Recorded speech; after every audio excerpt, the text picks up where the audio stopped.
আমার পাশে বসে এক মেয়ে পরীক্ষা দিছিল। পরীক্ষা শেষে প্রতিদিনই বলতো সব উত্তর দিয়েছি। আমাকে জিজ্ঞেস করলে মান সম্মানের খাতিরে আমিও বলতাম সব প্রশ্নের উত্তর দিয়েছি।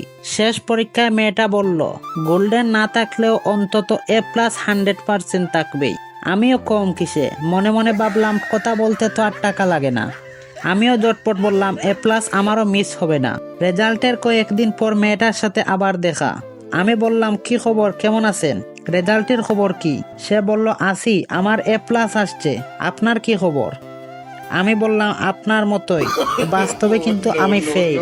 বললাম কোথায় ভর্তি হবেন? সে বলল আশা তো আছে ঢাকা বিশ্ববিদ্যালয়, আপনার? আমি বললাম ইনশাআল্লাহ, বাইরের দেশে অ্যাডমিশন নেওয়ার চেষ্টা করছি। সে বলল ওকে, ভালো থাকেন। আমিও বললাম ওকে, আপনিও ভালো থাকবেন।